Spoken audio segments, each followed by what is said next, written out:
Le 21 mai 2026, dans la communauté d'Umuluo, une affaire criminelle particulièrement choquante va bouleverser toute une ville étudiante. Une jeune femme nommée Wendy Achumba, étudiante en formation de sage-femme, est retrouvée morte dans sa chambre, dans des circonstances d'une violence extrême. Wendy était décrite comme une jeune femme calme, ambitieuse et passionnée par son futur métier. Elle rêvait de devenir infirmière spécialisée et d'aider les mères ainsi que les nouveau-nés. Pour ses proches, elle avait encore toute la vie devant elle. Elle vivait dans une résidence hors campus avec d'autres étudiantes. Le soir du drame, ses deux colocataires avaient quitté les lieux pour commencer leur stage à l'hôpital, laissant Wendy seule dans l'habitation. Au départ, rien ne semblait inhabituel.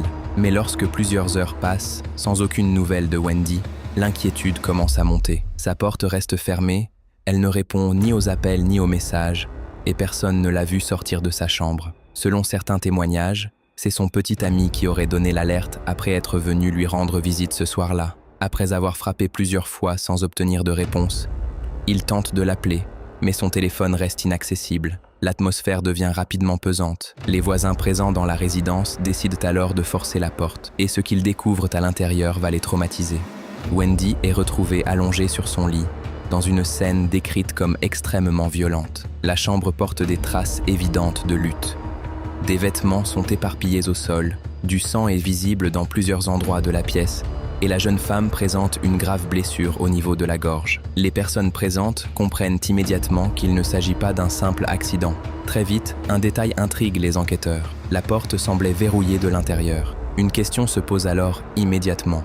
Comment le ou les agresseurs ont-ils quitté la chambre? La police arrive rapidement sur les lieux et ouvre une enquête criminelle. La scène est sécurisée, les preuves sont collectées, puis le corps de Wendy est transféré à la morgue afin de poursuivre les investigations. Comme dans beaucoup d'affaires similaires, les enquêteurs commencent par interroger les personnes les plus proches de la victime. Son petit ami devient alors le premier suspect et est placé en garde à vue pour les besoins de l'enquête. Mais pendant ce temps, l'affaire prend une énorme ampleur dans la communauté d'Umuluo.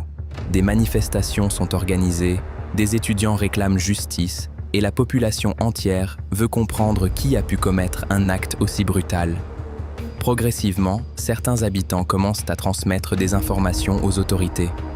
Plusieurs témoignages mentionnent alors un homme nommé Onyema Okonkwo. Dans la communauté, Onyema était connu pour gérer un petit commerce de recharge de téléphone. En raison des fréquentes coupures d'électricité dans la région, de nombreux étudiants se rendaient régulièrement chez lui pour charger leurs appareils. Wendy faisait partie de ses clientes habituelles. Mais selon les informations recueillies pendant l'enquête, Onyema aurait développé une obsession pour elle.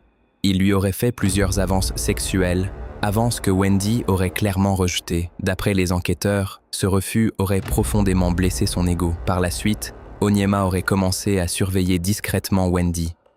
Il connaissait ses habitudes, ses horaires, et savait également quand elle se retrouvait seule dans la résidence. Le soir du 21 mai, il aurait décidé de passer à l'acte. Selon les aveux rapportés plus tard par la police, Onyema se serait rendu chez Wendy, accompagné d'un autre homme identifié sous le nom d'Emmanuel. Les deux suspects seraient arrivés aux alentours de 19h. Les circonstances exactes de leur entrée dans la chambre restent encore floues. Certains pensent que Wendy aurait ouvert la porte en reconnaissant Onyema. D'autres soupçonnent qu'il possédait une clé permettant d'accéder au logement. Mais une fois à l'intérieur, la situation aurait rapidement dégénéré. Les enquêteurs affirment que Wendy s'est battue pour survivre. Des traces retrouvées sur les suspects laisseraient à penser qu'elle a tenté de résister jusqu'au bout. Malheureusement, elle était seule face à deux hommes armés. Selon les déclarations obtenues durant l'enquête, les suspects auraient ensuite agressé Wendy avant de prendre une décision glaçante, l'éliminer pour éviter qu'elle puisse les identifier auprès de la police. Son téléphone portable aurait également été emporté avant leur fuite. Quelques jours plus tard, l'enquête connaît un tournant décisif. Onyema Okonkwo et Emmanuel sont finalement arrêtés par les autorités. Durant les interrogatoires, Onyema aurait reconnu son implication dans le crime et confirmé la présence de son complice lors des faits. Après ses aveux, le petit ami de Wendy est finalement innocenté, puis relâché par la police. Cette affaire a profondément marqué la communauté locale, non seulement à cause de la violence du crime, mais aussi parce que Wendy connaissait son agresseur présumé. Elle lui faisait confiance. Et c'est précisément ce détail qui rend cette histoire encore plus troublante. Car parfois, les personnes les plus dangereuses ne sont pas forcément des inconnus. Parfois, elles se cachent parmi les visages familiers du quotidien. Can you go? This guy going with us. You can enter now. Oui. Et l'autre, toi, vous en avez tué combien? Sur la route, on l'a pris. On l'a jeté dehors, on a tué la fille dehors. Et pour le garçon qui était avec cette fille, ils l'ont sauvé. Tu parles de tuer.